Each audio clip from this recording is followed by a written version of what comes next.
Okay, we are broadcasting now. Perfect.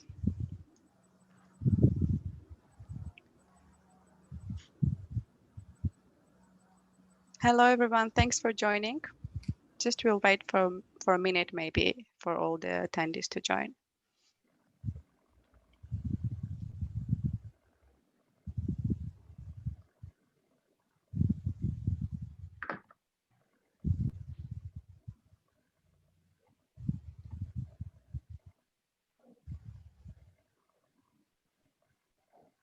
Okay, hi again. Thanks a lot for joining today's energy talk dedicated to Uzbekistan's renewable energy project pipeline and opportunities. Thank you so much for participation. I hope this event will be useful for you. And if you have an idea for a future energy talk, please get in touch with us. Before we get started, I'd like to touch upon a few housekeeping rules so that you know how to participate. At any time during this event, you can submit your questions to our speakers. To do so, just please click the Q&A button at the bottom panel. As time allows, our speakers will address as many questions as they can. They can do so by typing questions back or addressing them verbally at the Q&A. This experience is going to be quite engaging. You can also upvote some questions, meaning that you're letting us know that they're really important and you want us to address those questions. And you can also comment on the questions. So if maybe you have an answers and you want to comment, that would be great as well. All the presentations, by the way, will be made available to you in 24 hours, so don't worry about them. I'd like to take this chance to thank our presenting sponsor, Jinka Solar. We are really grateful for them for this opportunity and for preparing an overview on PV market trends in Central Asia with a focus on the latest technologies in modules manufacturing for our audience. And let me introduce our speakers today. Hugo Minderhout, President of AmCham Uzbekistan, who is going to chair this panel. Olivier Kuni, Senior PPP Specialist at Asian Development Bank. Umid Aripjanov, Partner at Sinti Law. And Sirimbet Idrisov, Sales Manager for Central Asia at Jinka Solar. Thank you so much for joining us today and for agreeing to present. I'd like to also thank our knowledge partner, AmCham Uzbekistan, for their support and also supporting association EuroUS. Definitely huge thanks to our presenting sponsor, Jinka Solar, and to our media partners, Uzbekistan Energy Monitor Review, US Daily, and Vogue News for disseminating information about this important event. And without further ado, I would like to give the floor to Hugo. Hugo. Thank you very much, Inessa, and thank you very much for inviting us to be your knowledge partner for this important event. Allow me to say a few words about AmCham Uzbekistan, American Chamber of Commerce in Uzbekistan. We are here since 1997 as the only registered foreign business association. And although American in name, our membership is actually quite international. We have about 120 members, and of which also we have about 10 non-resident members. Non-resident members are members who can join AmCham, although they are not yet active in Uzbekistan, but interested in Uzbekistan and maybe investing of opening an office in due course.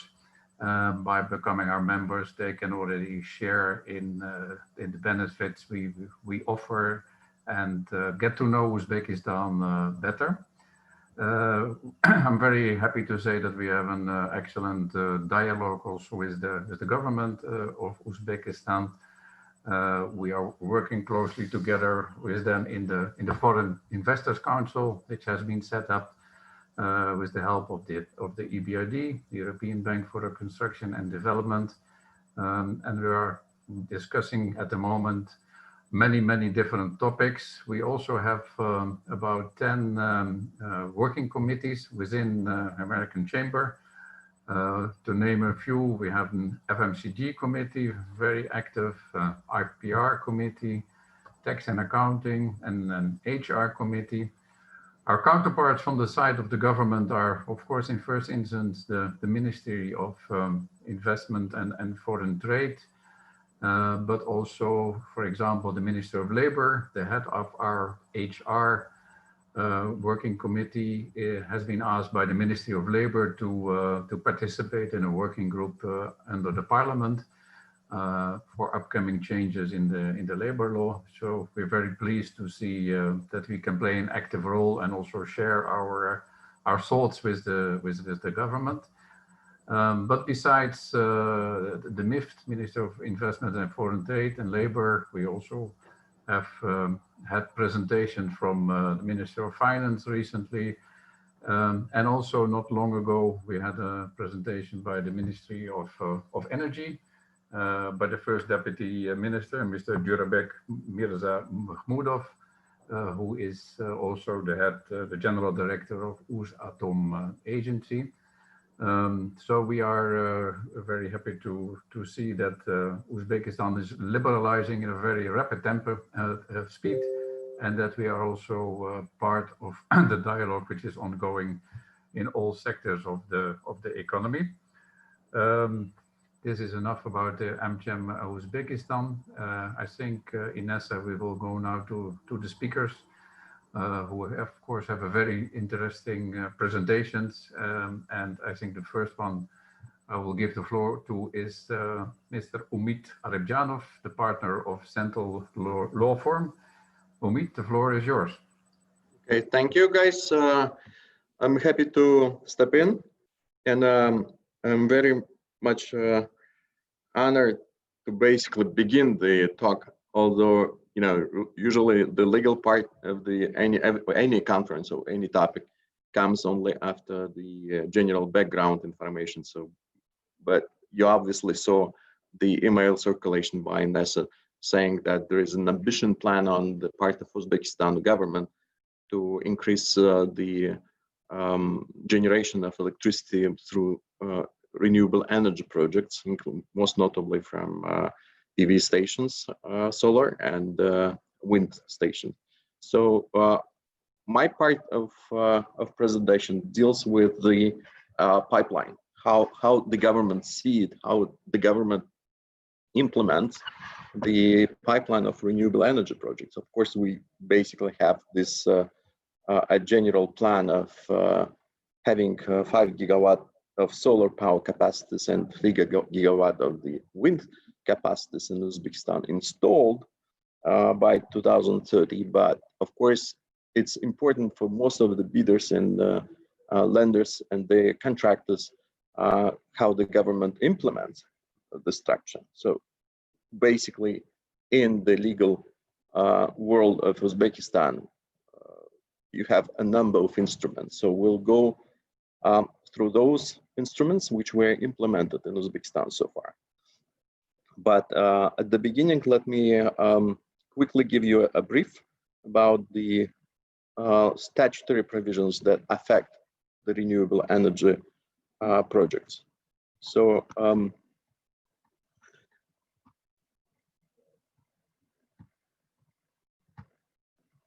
okay.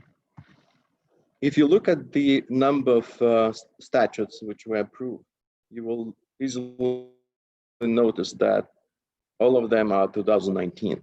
So it's recently approved legislation of Uzbekistan that tries to push forward the agenda with renewable energy.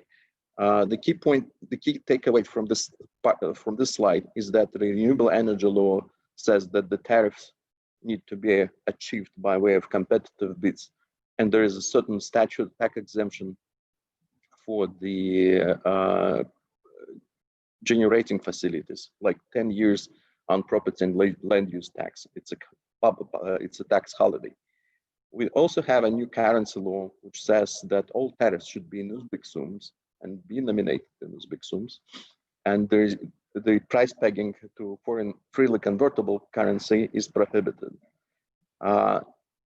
So these are the outside factors of the pipeline.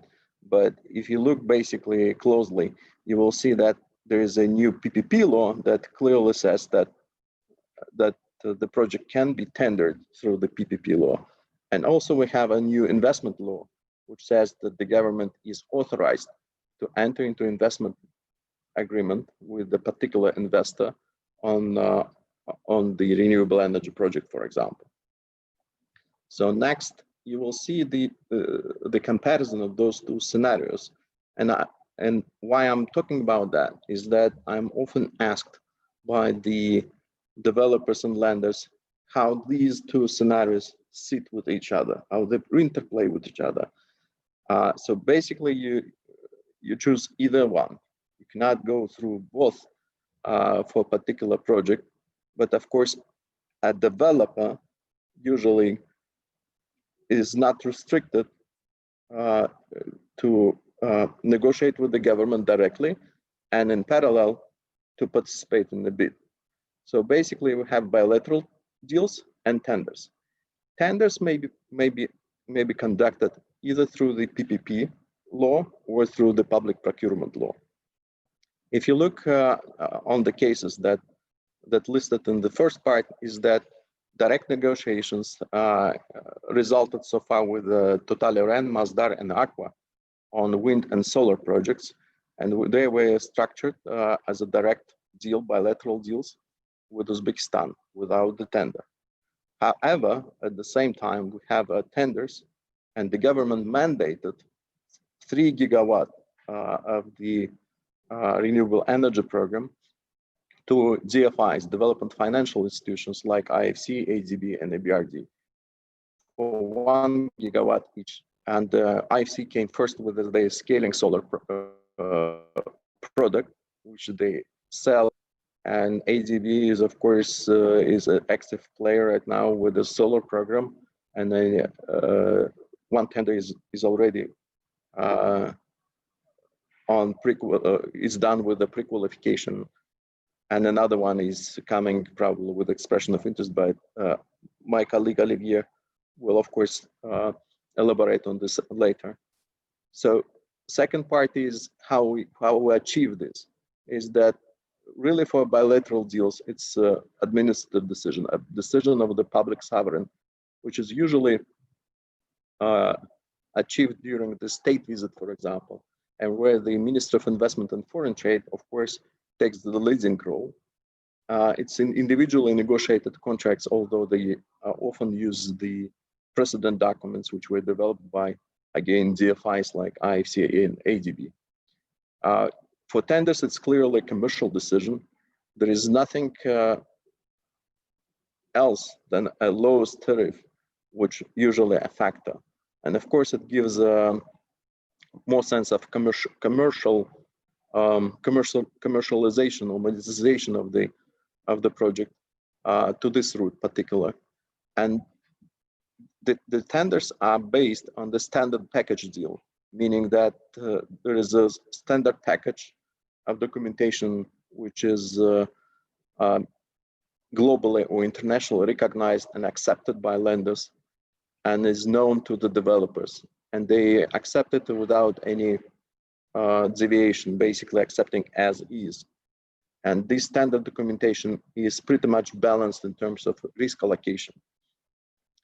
And the commercial decision for the tenders, of course, is taken by an appropriate tender or procurement commission, depending on whether you go through the PPP route or public procurement.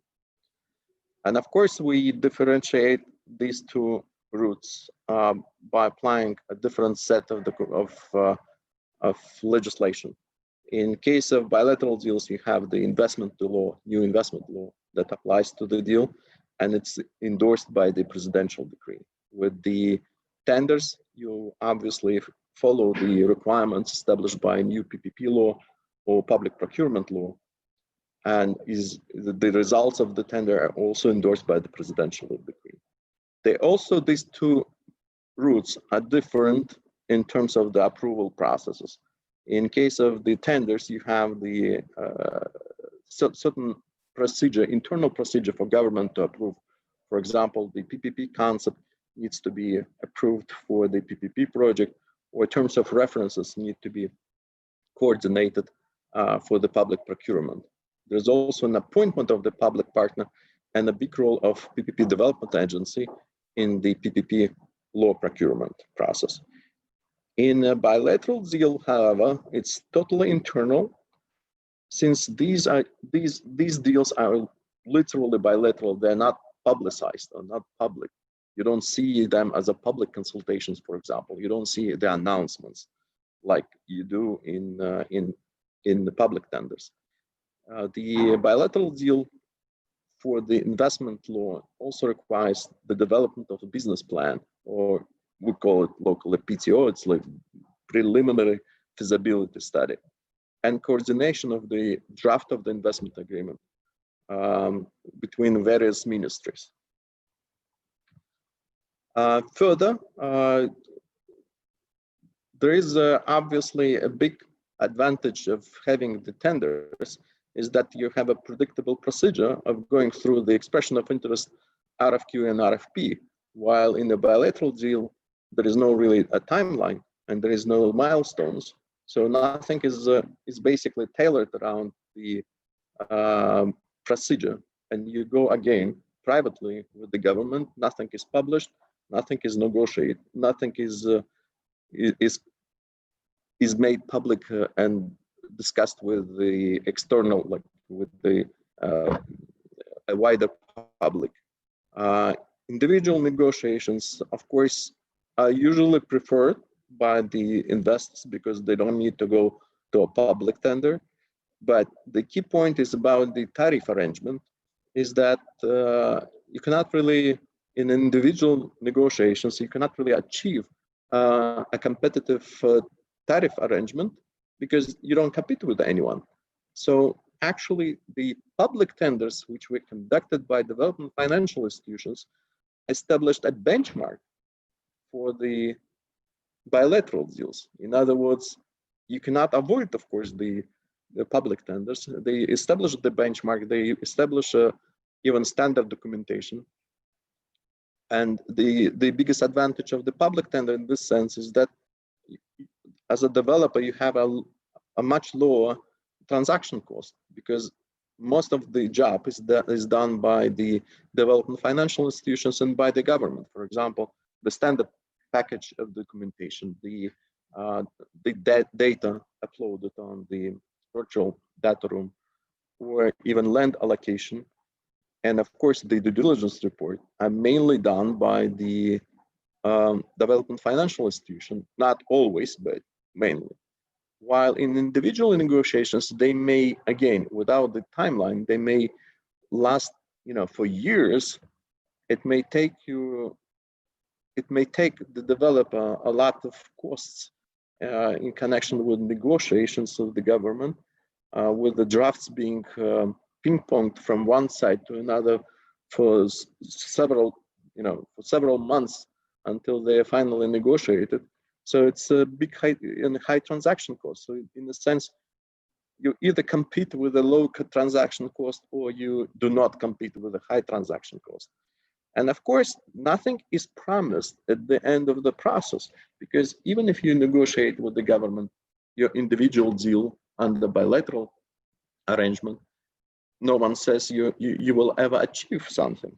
We've seen in the past that there were many initiatives coming from private investors which were not materialized, but the private investors still incurred lots of costs, lots of travel costs, well, before the pandemic situation, and transaction costs, but nothing has been really delivered at the end for various reasons. And of course, the selection of an investor is a big thing. For the tender procedures, you clearly have RFQ requirements, and you know that the developer who bids is an experienced one, who has credibility, who has financial resources, who has experience in other renewable energy or conventional energy projects. It's open and competitive selection, and you will see the publications coming from the Ministry of Energy that certain developers were, qualified to move forward, and there is no any bias against the qualified bidder only because he comes from one country or another. No discrimination, and of course, highest ever ethical standards imposed by development financial institutions with respect to anti-corruption, sanctionable practices, or anything of this sort. While for the bilateral deals, nothing like this works, because you're dealing basically privately with the government, and the developer you see on the other part of the table may not even be known to anyone. You don't know their credibility. You don't know how many projects they handled, whether there were defaults on their sites in other projects, and etc. So there is no transparency and no, of course, criteria why you select this and this. Of course, so far the government was pretty much picky and selective in terms of dealing with the investor on the bilateral deals, but not always. Of course, we all know the situation with Sky Power, which was aired in Voice of America. We also know about other projects in pipeline which actually ended nowhere for the investor. Next is basically the role of the government in these scenarios. You see that in the bilateral deals, power purchase agreement is on off-taker, and Minister of Investment takes role of signing the investment agreement. It's not clear how Minister of Finance will play their role in the investment agreement structure, because on the existing regulations, they're not in the picture. While, for example, in tenders, Minister of Finance is pretty much a big player. Why? Because Minister of Finance, through another mechanism, provides a liquidity support mechanism by acknowledging so-called government support agreement, which is housed right now under the PPP law. And it's a big question how to allocate the land in connection with this project, with the renewable energy project, under either of the scenarios. Of course, Minister of Investment and Foreign Trade plays a critical role in case of the bilateral deals. They take the role of coordinator, and of course, the business case, which is based on the feasibility study, is filed with them. They coordinate the draft of the investment agreement. They coordinate the offtake and nego on power purchase agreement.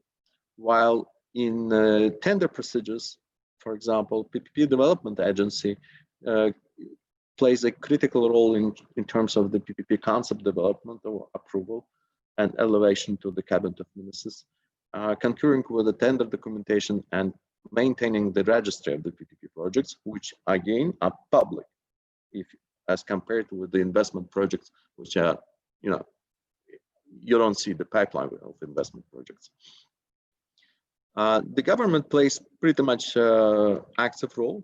I know it's kind of unusual in developed countries, but in emerging markets, the Cabinet of Ministers plays a critical role in terms of appointing the public partner and procurer, approving the feasibility study, formation of the tender or procuring commission, and approving the investment agreement. And why is that? Because the Uzbekistan is only opening in this sense. So far, we had only, I think, 3 inked projects, and of course, the government wants to establish a positive track record of those projects. And of course, they propose a government support, which may be expressed either as a government support agreement or as an investment agreement, depending on the procurement structure. Next is probably more interesting for the lenders and the financing stage of the project, is that really bilateral deals are relying heavily on a G2G relationship in terms of protection for the project. But there is, of course, the bilateral investment treaties and project decrees which endorse and support the project. While in tenders, you will see that only involvement of the development financial institution in the tender including their advisory role, is a big factor for the stability and security of the project, because no one wants to mess with the big development financial institutions. Besides, if you look at the bankability, in case of the tenders, development financial institutions also offer a stapled financing and the additional liquidity support in the form of partial risk guarantee or partial credit guarantee, which are not available for the bilateral deals. In bilateral deals, you have to really rely on your financing, arrangements through the sovereign funds or other institutions, but it never comes with a stapled financing. And of course, lenders usually exercise their right for the due diligence of the project, and they may come back actually with lots of questions and comments and even proposals to change or amend the tender documentation, which is very, very not tender documentation,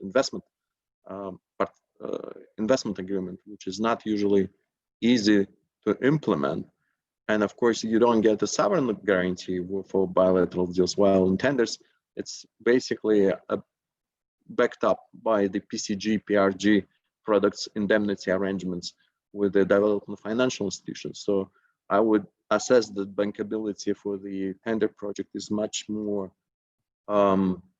enhanced. With the further benefits of the structures as available by operation of applicable law, of course, the PPP law, for example, offers lots of benefits. And the points I highlighted here are actually in pipeline. The amendments to the PPP law are expected, are reviewed right now by Senate, by the upper chamber of the parliament as we speak. So as soon as these are approved by the Senate and they go to signature by the president and then publication, they will become a law. And they provide quite good comfort for the developers and the lenders in terms of establishing a project company and execution by the PPP agreement, land acquisition, having offshore accounts, and of course the tariff, which will be backed up, which will be price pegged with a foreign currency. In the investment structure, bilateral deals, you have to specify everything you want to get in the presidential decree, because otherwise it may not even work. And of course, this requires a special attention and review by the local advisors and and even international advisors who are pretty much familiar with the structure. So, for example, you need to have the instruction in the presidential decree that the SPV is entitled to open offshore accounts or to denominate foreign currency tariff. But again, the last line, if you see in both structures, PPP and the structure of bilateral deal, is foreign currency, freely convertible currency denomination of tariff, really depends on the amendments to the currency law, which are also reviewed by Senate as we speak. So in a typical PPP structure, I have two charts, PPP structure and procurement structure, and you will not see much of the difference. It's still same actors and same things. The only thing is that what is really changing is the instrument and applicable law that applies to a particular structure. You will see that in a PPP structure, you have a concept approval and tender commission along with the PPA and government support agreement under the PPA. In a procurement structure, you will see that it's term of reference and procuring commission under the procurement law and business cases and investment agreement for the government to sign.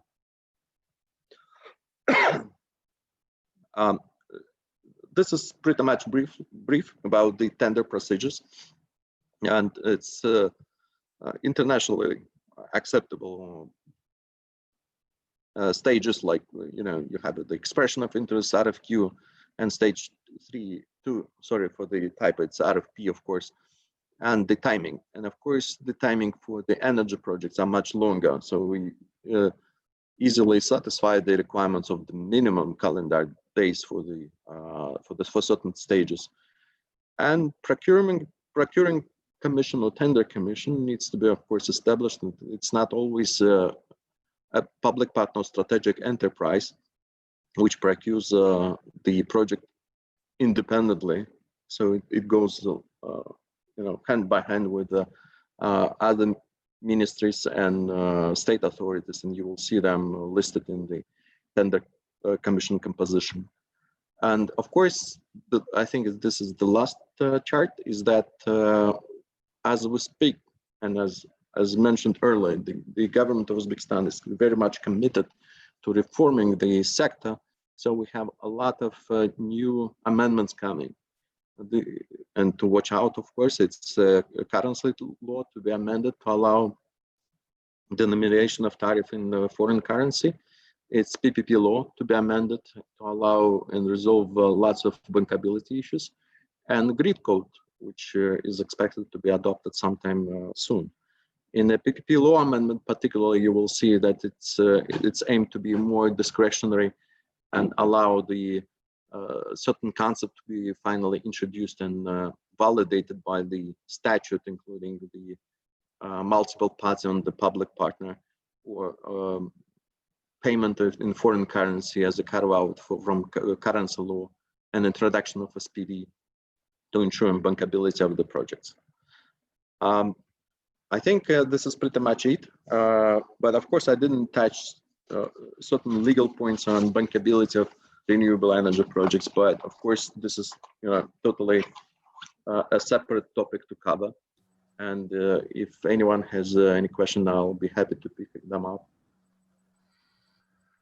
Thank you very much, Umid, for this interesting presentation, especially the two different structures. Very interesting to hear about this. The questions, I think people can send by the chat, and we'll take care of them after all the speakers have finished. So thank you very much. And then we'll go to the next speaker. That's Olivier Kouini. He is the PPP specialist of the senior PPP specialist of the ADB. Olivier, à vous, s'il vous plaît. Merci. Thank you, everybody, and good morning and good afternoon, wherever you are. And it's very pleasure to be here with you, unfortunately virtually, but it's the new normal in these difficult days. Hopefully we will be able to meet again in 2021 physically in Tashkent. So thank you very much as well for the American Chamber of Commerce and the Energy Talk organizers for organizing this event. It's always good to keep contact with the population of investors, lenders, and anybody interested in the field of renewable energy in Uzbekistan. So I'm here to speak about what ADB is doing in Uzbekistan, especially in the field of renewables. But I must say that first thing, before we dive into that subject, I would like to recognize the fantastic work that the government of Uzbekistan has done in the last 2 years or so to change the country and to make it, I dare to say, one of the most active market for investors in the world. What we are seeing today is quite extraordinary. We're talking about a pipeline, as Umid mentioned, of 5 gigawatts of solars over by 2030, pipeline of 3 gigawatts of wind, plus numerous CCGT project as well. And that's only talking about the power sector, because I touch quickly upon that, but we are seeing a lot of activities in other sectors, like roads, like social infrastructure. We have projects in education, we have projects in water, wastewater. We're advising on 4 cities renovation of the water supply and sanitation, etc. So the ministries we are working with on these projects, Ministry of Energy, Ministry of Investment and Foreign Trade, the PPP Development Agency, the Ministry of Finance, are working extremely hard to make these projects happen and to transform the country. So with that introduction, I'm just going to talk quickly about the presence of ADB in Uzbekistan. We started quite a long time ago in 1995. We established a resident mission there. We have people on the ground, and we have established a very long-lasting relationship with the Uzbek government. As you can see, the numbers, I'm not going to dive into the details, but we are a long-time lender to all sectors in Uzbekistan. Our portfolio of 26 projects is of $4.16 billion. Historically, these are mostly sovereign loans, given the context of the time.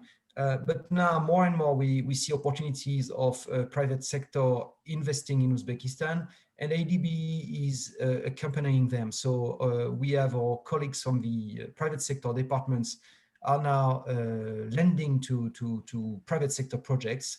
It starts with the first solar project. We are participating as ADB as a lender to the IFC scaling solar, where we're bringing 50% of the senior loans on that project. So this we will see that the portfolio of ADB will now move from sovereign to more and more private sector loans. I am personally working in the OPPP department, the Office of Public-Private Partnerships, where we're advising the governments on PPPs and on infrastructure projects done with private sectors. Again, this is this transition happening at the moment, and it's really the will of the Uzbek government to attract more and more direct investments from foreign direct investments. And hopefully that's going to be the first step. Hopefully we'll see as well more and more Uzbek companies developing, participating in tenders, probably joining consortium first, but hopefully over the years we'll see even investors coming. And then the next step as well, it's going to be the development of the Uzbek banking sector. We hope to see Uzbek banks developing and be able to lend on these projects. That will help with the currency issues. At the moment, the only financing available long-term for infrastructure projects is US dollar or euro, so hard currencies. But hopefully in the future, like we have seen in Kazakhstan, for example, we'll start to see Uzbek sum-denominated long-term loans that would help the government with its finances. Just a very quick word on the emergency COVID response. ADB is here to help all our member countries with the very tense situation. Uzbekistan has been very badly hit by the virus.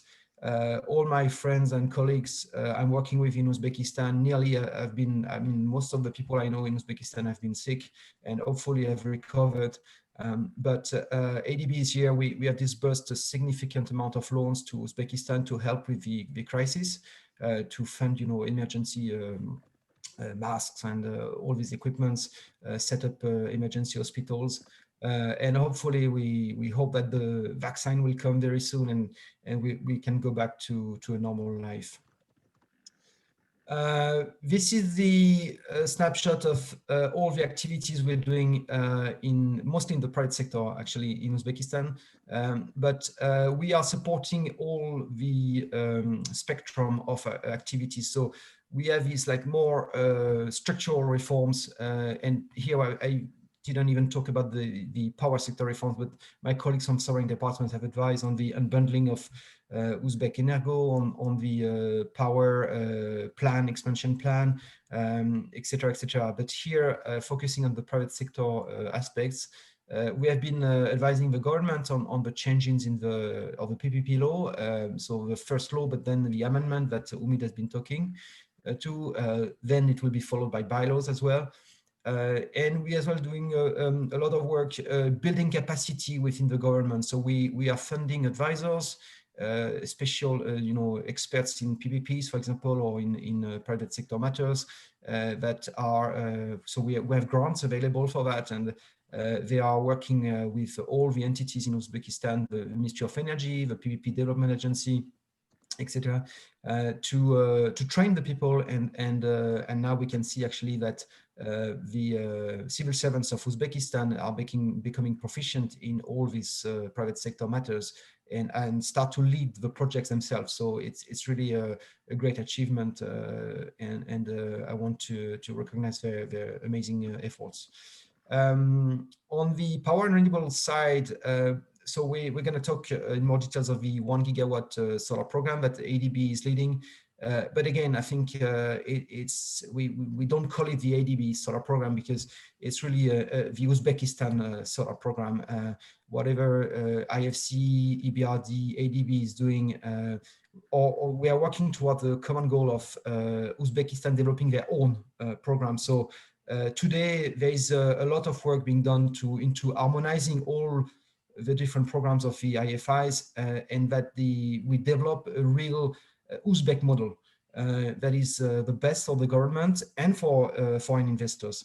I think we are finding a very sensible risk allocation between the public and the private sectors, and that shows, and we will see the massive interest that is being witnessed on these programs from investors and lenders is a demonstration that the government is going the right way. We're going to talk about the first project of our program, which is the Sherabad Solar PV project, currently under tendering. And as well, we are developing, as I mentioned, a capacity building. So we, for example, with the Ministry of Energy, we have a renewable expert that is working together with the teams of Ministry of Energy. Very quickly, water supply and sanitation, we are advising on 4 cities, Namangan, Karshi, Samarkand and Bukhara, where we are looking at all the aspects of water supply and sanitation. And the first project coming out of this program is the Namangan wastewater treatment plant that is again under tendering. Finally, we are working on other sectors like education, waste management, and the Tashkent district heating project as well. This has other projects ongoing at various stages. But for example, the district heating is making very good progress. That's a bilateral deal, but done under the PPP law. So it's kind of, we are using this Article 17 that Umid was talking about. We went through what we call, it's called a Swiss challenge, but we benchmarked the proposal from the private sector with the wide market, and now we are progressing on the direct negotiations. But this is the law has provided a very strong framework to deal with unsolicited proposals to give the best deal for the government. Now, looking at our solar PV projects, so we are in charge of developing 1 gigawatt of projects. We are helping on advising the governments on structuring these contracts, on the site studies, and as well all the legal matters. So Umid, for example, is working with us on advising the government on local law matters, for example. So we are funding upfront all these experts, and when the project goes to closing, we are getting this cost reimbursed by the projects. So for the government, they don't have to advance money for the experts, so which is again an advantage that we can provide to the governments. So we have 500 megawatt that are going to be tendered in the south. So it's in Sherabad, and all our projects are in one of the best regions for sun, as you can see on this map. 500 megawatts in Sherabad. So this is a region of Uzbekistan where up to today there is no electricity generation, and so it's importing all the power from other parts of Uzbekistan. So that's going to release enable to have local production of power as well. There's going to be a big cement factory next door, so it's very important to balance the grid, and as well we're going to connect to a substation that goes straight to Afghanistan. So when there is excess power, it's possible for Uzbekistan to export that power to Afghanistan, who is in deep need of power because they are importing 85% of their power. So it's a very good location to establish these projects. And then we're going to follow with another 500 megawatts into our 3 projects really next door. Again, very good sites. This one is going to be closer to a grid, so we won't have to build a grid transmission as we are doing for the first project. This is the site, and so as you can see, this is the dream for any solar PV developer.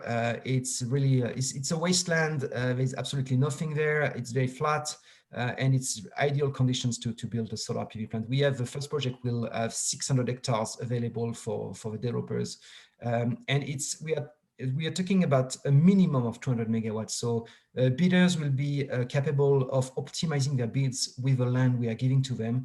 And we are expecting actually much more megawatts to be delivered to the grid from the first project. And as you can see, again, the solar irradiance there is one of the best in Uzbekistan. So we're expecting very good tariffs on this project. One aspect of this project is the transmission line.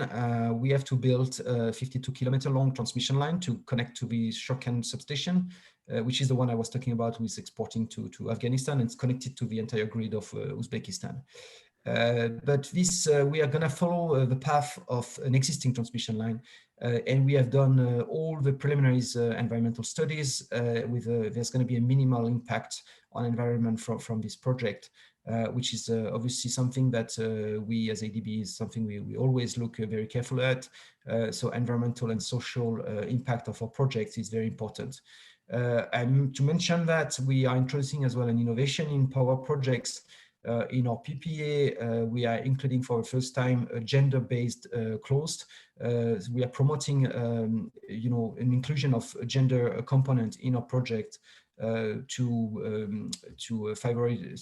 enable the more work of women on these projects, and a better integration of these projects in helping the local communities to develop.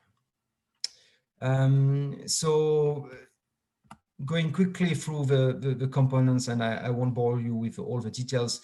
The bidders have all the details themselves, and we are expecting to launch imminently the request for proposals. But we mentioned that NEGU, which is the transmission company of Uzbekistan, the national energy grid of Uzbekistan, will be the signatory of the PPA as off-taker of the project, of the power projects. And the Ministry of Investment and Foreign Trade would be the signatory of government support to these projects. This is going to be a 25-year contract post-construction, and there will be a transfer of any, if the project is still viable at the end, it will be transferred to NEGU, or there's an option to decommission this project. The private sector will be in charge of building everything, including the transmission line and the power station and the substation. But then the substation and transmission line will be transferred to NEGU at the end of construction. There is an option for NEGU to repay it with a lump sum, or they will be paying this component over the 25 years. So if there is a lump sum payment, there will be a decrease in tariff. If not, we will continue with the long-term tariff for the transmission component. This is again an innovation we're introducing here to give flexibility for the government. On liquidity support that has been mentioned, ADB is intending to provide a partial credit guarantee. So this is a guarantee product to enable a bank to provide a letter of credit to support NEGU's payment obligations. So this is we are using the AAA rating of ADB to back these projects, which enable bidders to provide this letter of credit with very good terms and with very cheap cost to the government, and enable again to achieve a very good tariffs. Finding lenders on these projects, we're going to talk maybe a bit later on. We saw some questions about that. We as ADB, Umid mentioned the staple financing. This is something that IFC has done on their very first project, and I think they may intend to do it on the second project. I think the first project of IFC has demonstrated that actually the appetite of investors and lenders for Uzbekistan is really impressive. And as ADB, we don't think that staple financing is required anymore for these projects. We are preferring to open up the competition, so bidders are free to structure their financing for these projects. Our private sector team, lending team, is available for bidders, and we are providing these long-term loans at very good tariffs. very good pricing.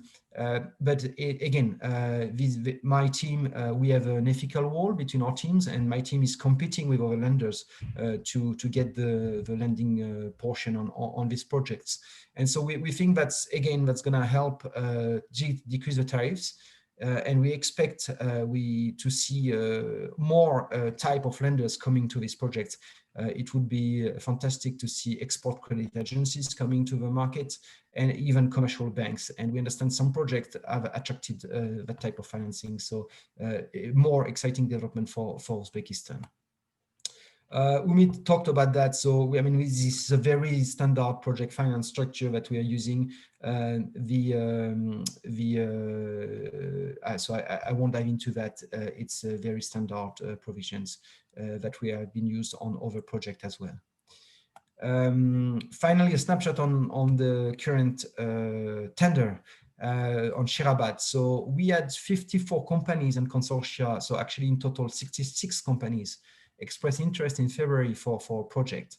And it's the same, it's across the projects. We've seen a massive number of expression of interest on the IFC and EBRD project as well.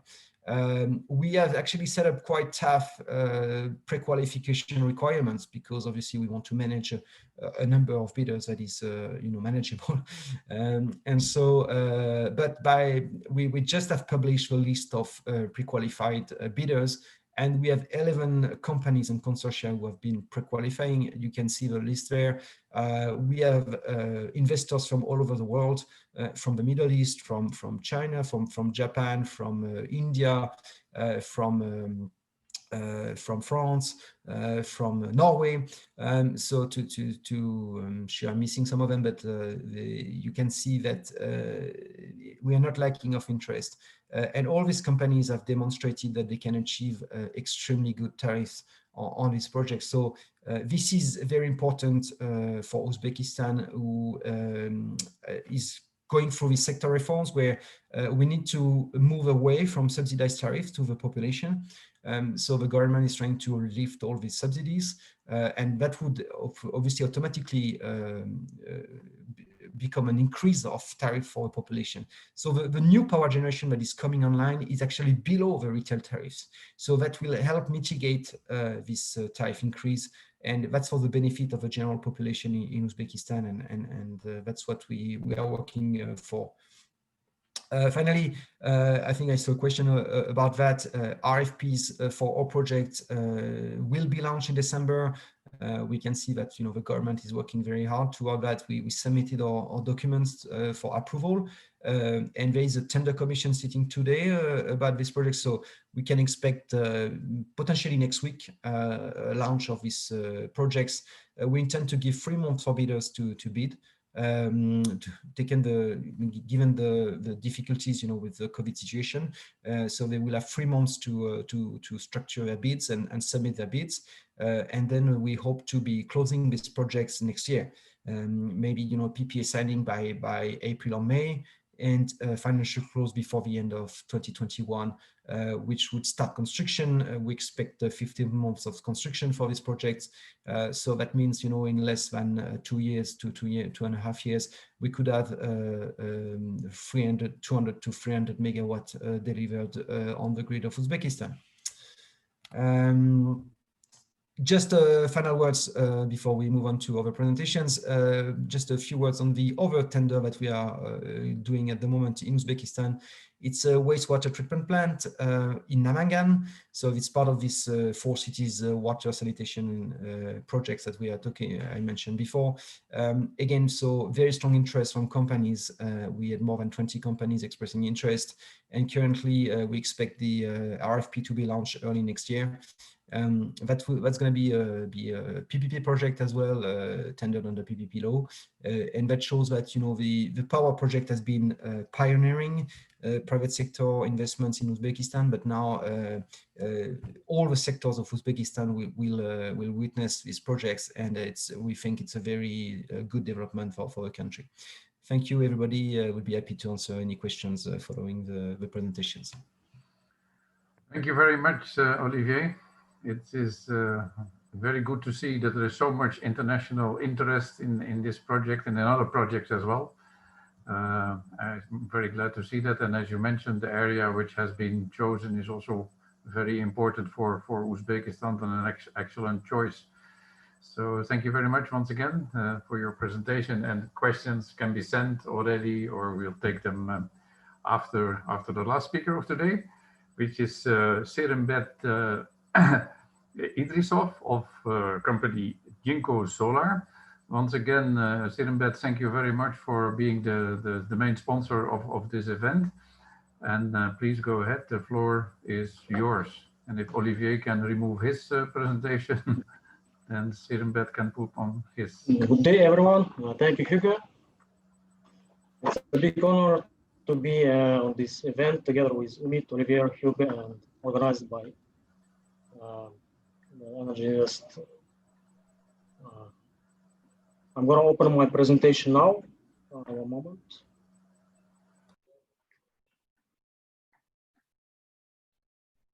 So now let's move on to more technology part. So mainly my presentation will be focused on the technology that is presented by Jinko. So I have two parts. I will just quickly go through the introduction of Jinko Solar, and then I will like to talk about the latest technologies that is used in module manufacturing. So I guess this slide is quite famous. Just want to point out that Jinko Solar is #1 in shipment. We had delivered more than 59 gigawatts. We have a market share of more than 12%. And the cell efficiency record was more than 24% from the N type of models. And we're #1 in bankability. So what most companies, developers, clients, they look into the how to reduce the LCOE. So in order to reduce the LCOE, we have to look into several things, such as EPC cost. We also have O&M cost, land cost, and the energy production. So in case we have high energy production, that means we can decrease our LCOE. So in this slide, I would like to show you that if you want to decrease the LCOE by 1.5 cents per watt, we can do it individually, either by increasing our energy output by more than 3%.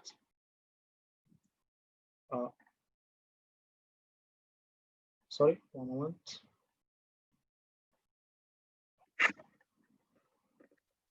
Can you see my presentation? I just, okay, I just pressed, okay. So we can either increase the power output by more than 3%, or we have to decrease our cost, such as EPC cost, more than 5% O&M cost, more than 30% on land cost, more than 400%.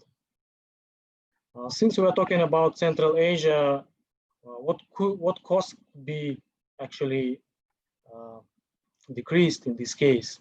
Of course, the land cost mainly. Even for Kazakhstan, there is no any problem with the land cost. At this moment for Uzbekistan, there is also no any issues for the land cost. So this part actually is quite easy to decrease. But the EPC cost and power output, it's hard things to decrease or increase. So in order to increase the power output, we have to actually use such technology that can do this increase of power output or decrease of EPC or N or land cost. So the next slides, I would like to show you the Jinko Solar product, which is a Tiger Pro. And then I would talk about the module performance and then module reliability in the first part. So what products we have right now? We have the products which has the highest power output, which is equal to the maximum output of 580 watts with the energy efficiency of more than 21%. Also, we have a 72 cell module with the power output of 540 watts. this is the maximum. What is the difference for this kind of modules? So in case if we talk about Kazakhstan, we have to take into account that it's most of the land has a high wind speeds. So it is better to use 72 cell modules, which is a 540 watt. But in case if we talk about Uzbekistan, since mainly the part of the land of Uzbekistan has not all the land has the high wind speed, and some parts is quite low wind speed. We have to use 580 watt, which is 78 cells. For distribution market, for DG, the distribution generation market, we recommend to use 445 watt models. This is the highest capacity. We have the lower capacity as well. So let's move on to. So if we would like to talk about the utility projects, so we can see that the Tiger Pro, the 72 cells, and Tiger Pro 78 cells has this maximum capacity, and also the size is quite also has some difference. These both models use half cell technology. As you may know, half cell technology is quite advanced technology. This technology helps to increase the efficiency by using the lower current, which will result in lower losses.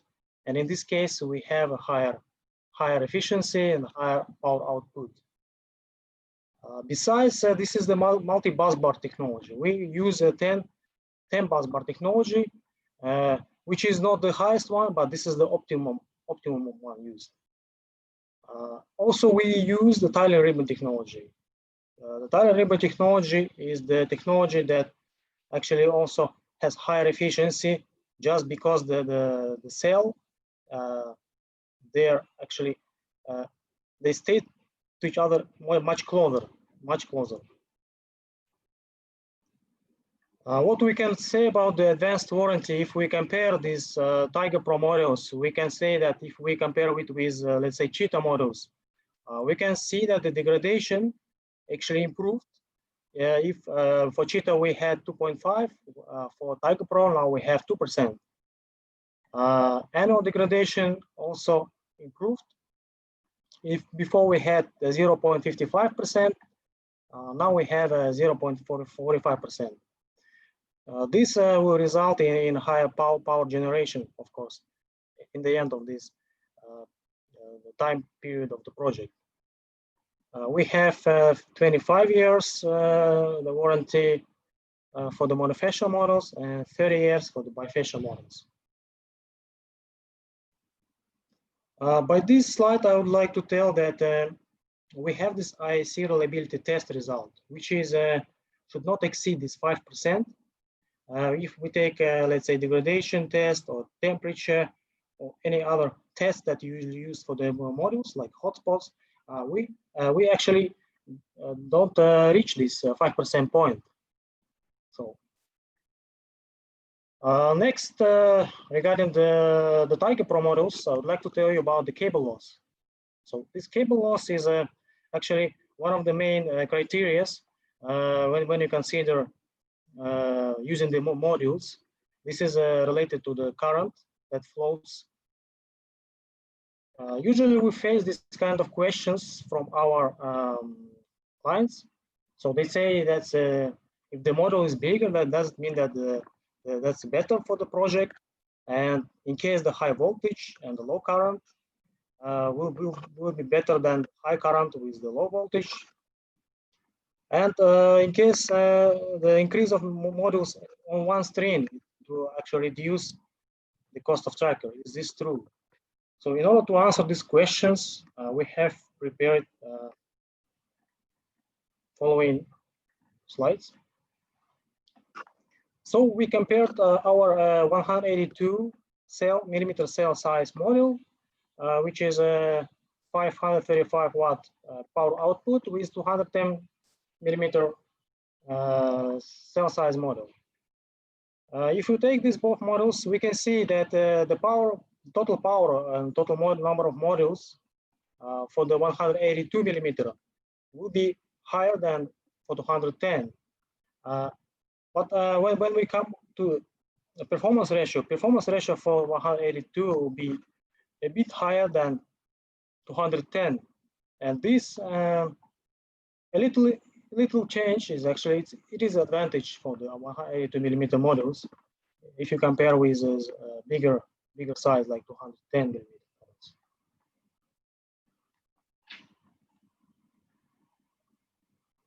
models. This is the cable loss. So the cable loss actually is affected by several values. We have the voltage drop affects the cable loss, and we have the current, the string current that affects the cable loss. Yeah, that's true that the 182 millimeter model has higher open circuit voltage than 210 millimeter models. However, the short circuit current is much bigger for 210 millimeter models. So this actually will result in a higher the strain current, and even if the 5 ampere is the difference, we can see that we have to take into account that we need the overcurrent protection with higher rating, and this higher rating will actually result with to higher cost. Let's move on to the next slide. Here I would like to tell you how the Tiger Pro models actually help to decrease the tracker cost and other costs. Before the Jinko Solar actually presented the Tiger Pro, company itself communicated with several companies that provide trackers to the market. So based on those negotiations and the technology that is used by the tracker suppliers, we can see that the usual length is 96 meters. And these 96 meters, again, we are comparing with the 210 millimeter models. We can say that for 182, we have actually, we can use 3 strings instead of 2 for 210. And this result actually for the cost per watt, which is lower, much lower than 210 millimeter models. Labor cost. Yes, the labor cost maybe in Central Asia will not be a big issue. However, we clearly see that if we take into account the tracker, trenching, and the earth leveling works, then we can see that if we use the 182 millimeter models, we have lower cost for labor. This is based on the 120 megawatt PV station. Again, overall BOS cost was also compared against the 210 millimeter model, and we can see that the total BOS cost is lower, and we can say that the other costs like field cost, the tracker installation cost, and the DC cable layering cost, they all actually, for 182 millimeters, they are lower. So this will result in a lower BOS cost in the end. So as a summary, actually I'm finished up my presentation. As a summary, I would like to tell that, so in the end, what matters is the LCOE, right? So every investor, every developer is looking into the low LCOE, which will result in higher IRR and will be much profitable as a project. So for LCOE, we can say that if we take into consideration the power generation, cable loss, and the working temperature into account, we clearly see that 182 millimeter modules, they outpace 210 modules by all these parameters. So as in the end, we have higher equity IRR for the project, and this is these kind of projects are more attractive for investors, and it's more profitable for the investors. For this slide, I would like just to tell you that now, if we compare with the previously manufactured modules, Cheetah, we still have them, but actually the numbers are decreasing just because we have switched to 182 millimeter models. We can see that our capacity for the per container is much higher. It's much higher.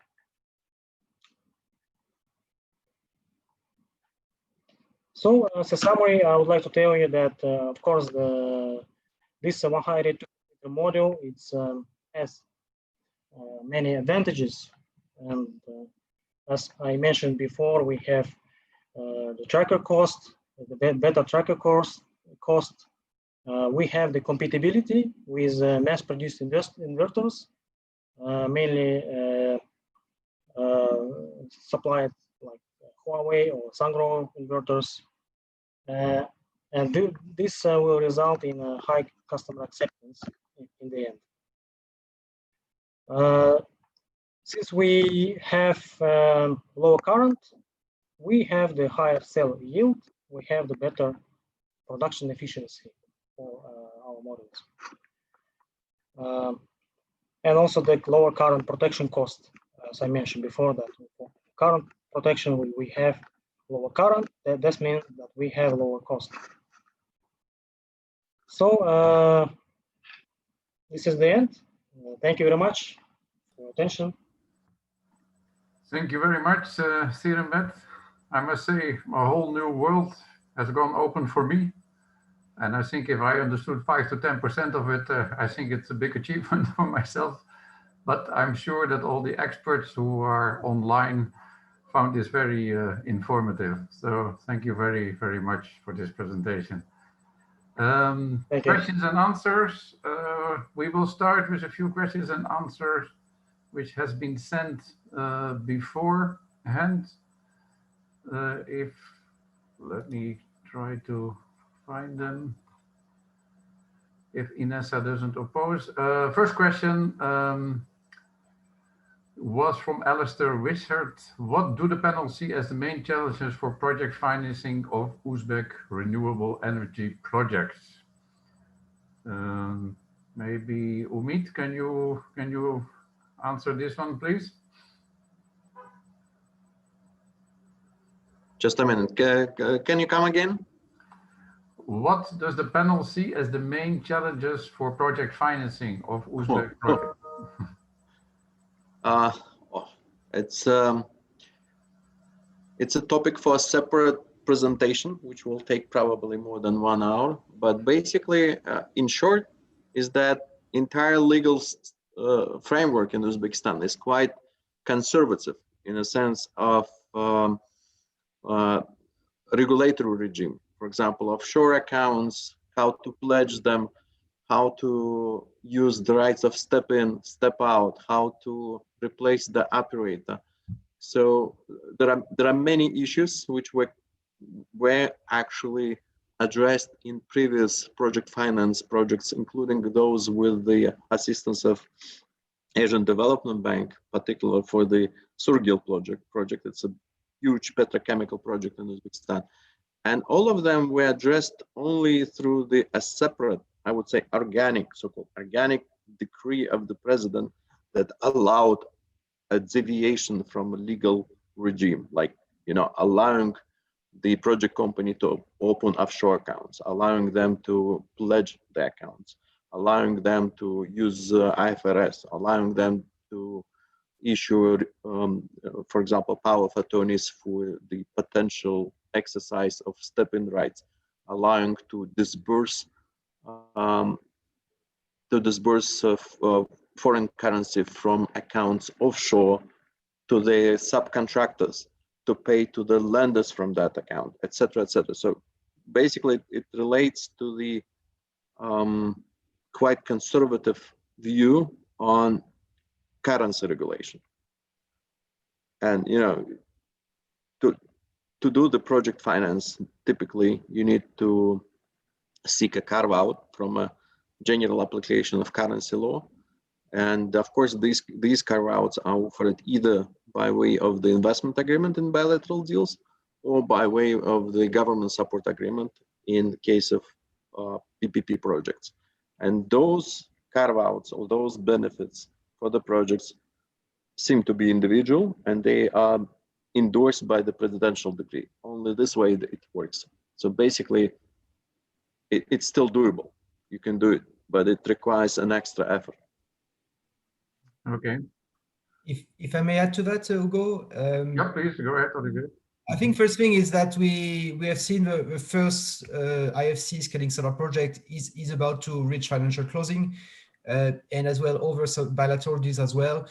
So we can see that there are no major roadblocks at the moment. Projects are happening, and we see extremely strong interest from investors and lenders, as discussed before. But now, as Umid was mentioning, I think the main challenge, it's not really a challenge, but like the things that needs to improve is we have a fast-moving legislative environment in Uzbekistan. There's a lot of small issues to be fixed across the laws. So as we mentioned, there's a PPP law amendment that is about to be published together with the currency law, and all these laws need to be harmonized, synchronized, to make sure things are not conflicting each other. But again, the Uzbek government has worked extremely fast to adapt its legislative environment for making a more investor-friendly environment for everybody to come to Uzbekistan, especially in this year where the COVID has heavily impacted the functioning of the institutions. We have seen the parliament still working despite a lot of PM, MPs, members being sick. There's still meetings were happening, and things have been progressing. So I think in a few months' time we will really come to a stabilization of the legal environment, to something that is very investor friendly and will help get the better deals for Uzbekistan. We already achieved the extremely low tariff, IFC on the first project, and we expect this trend to continue further. Thank you, Olivier. The next question was basically already, I think, addressed by you as well in your presentation. It comes from Lauren Davies. What is the anticipated role of potential finance providers such as ECAs, DFIs, commercial bank in assisting the country achieve its goals? I think you basically already mentioned that. Maybe you want to add something to it? Yes, so for the moment, like the very first projects, you've seen DFIs, so IFC, EBRD, ADB as private sector lenders. So with I mentioned we have a separate arm. But for example, the first IFC project is financed by 50% by IFC and 50% by ADB. That is natural because we are always a bit more, we have a bit more risk appetite than other institutions. And we are here to help pioneering new markets. Now, as I mentioned in my presentation, we hope that going further, we'll attract more lenders, and that will kind of normalize the market and make it a more advanced market for financing that will enable even cheaper tariffs and competition.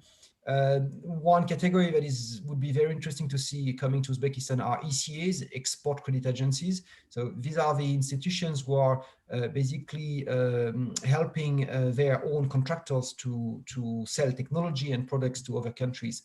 And we have seen in other markets, for example, in the Middle East, a very strong involvement of these ECAs to achieve the best tariff available for the government, for the population, and as well for investors to have strong support. So these ECAs, similarly to DFIs, they bring a political risk mitigation. So they can provide cover to other banks. So that enable commercial banks to come to new markets. And then you basically widen the pool of liquidity for your market and enable more competition and decrease the tariffs. And finally, commercial banks. We're not there yet, but it's coming. We'll see more and more international banks coming to Uzbekistan. They sometimes use guarantees. So, for example, MIGA political risk insurance, or ADB is providing such risk cover for them as well, that to increase liquidity. And finally, as I mentioned as well, it's not for today, but tomorrow. We need to see a development of local financial institutions being able to lend in Uzbek soms, and that's going to be a real change, a real progress, because then you can actually enable more of your tariff to be indexed on only inflation instead of foreign currencies. So that gives more control for the government to manage these financing. Okay, thank you. And I think the next question you answered already as well, from Stanislav Tarasov. If there is any expectation regarding when the RFPs for the ADB and IFC tenders will be released? Yes, so I think all projects are kind of aligned. We have similar timelines. EBRD is maybe slightly behind us for the wind, but it's coming as well very quickly. So as I mentioned, we are expecting today a tender commission that may clarify when the date of the RFPs can be launched, but in the coming days. So stay tuned to you will see further developments very soon. Thank you. And then there was another question from Alistair Wishart. Will the growth of RE in Uzbekistan lead to opportunities for green hydrogen? I don't know who wants to take that question. Or if not, then Olivier, maybe? I don't know. Yeah, well, it's, I mean, hydrogen is still an emerging technology. I don't think we have any experts on that field here, but it's coming a bit everywhere in the world. I think Uzbekistan now is really moving to be a pioneer on all type of technology. So why not? But I think it's not for today. Again, it's probably a development that will come slightly later. Okay, thank you very much. Then, when the presentations were made, questions were answered, but if I see it correctly, most of the questions were already answered, but there are still two open questions.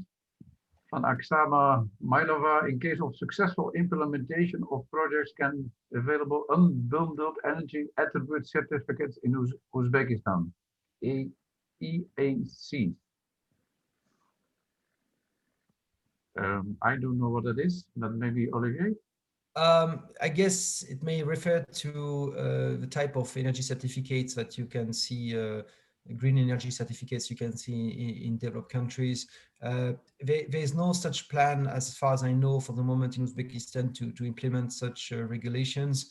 And honestly, now all these certificates were established, in Europe, for example, in UK or France or European countries.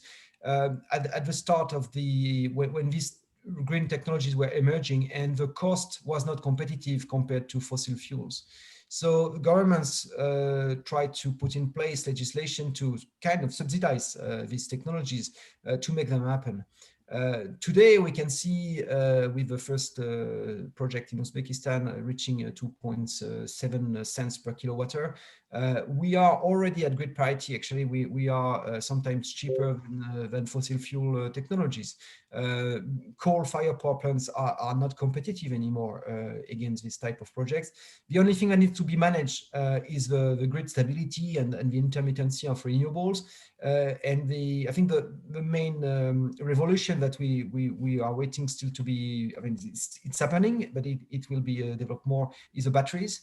And we'll see probably batteries coming to Uzbekistan soon. But so I don't think that the Uzbek government needs to put in place green energy certificates or these feed-in tariffs that you have seen in other countries before, because you have competitive projects on their own without any subsidies. The government is working actually to lift all subsidies to have better finances and enable to focus on other aspects, social aspects in the country that are more important to use government funds than power projects. Thank you very much. I think, Ines, we don't have any open questions outstanding. Correct me if I'm wrong. Yeah, that's great. We No. can soon wrap up then. Okay. Then I wanted to thank once again our panelists, Umid, Sirimbet, and Olivier, for their presentations and also their very good replies to the questions. Inessa, I think, will share the presentations of the presenters, and then people can take it offline and approach them directly if you still have any questions left. Big thank you again to our sponsor, Jinko Solar. Inessa, the last word is for you. So thank you so much, Hugo, for chairing this session. Thanks a lot to our speakers for very interesting, comprehensive, and well-structured presentation. Thanks, Sumit. Thanks, Olivier. Thanks, Rambet. It was really interesting, and we hope to meet you during our future events as well. It was great to hear about all these developments in Uzbekistan, and especially very exciting to acknowledge how many international companies are interested in Uzbekistan's market and they see the potential in Uzbekistan. This is great. And we hope that with our events, we have our modest contribution to development of fostering development of renewable energy in this country as well. And we look forward for the opportunity to go back to Tashkent and hold our physical event there.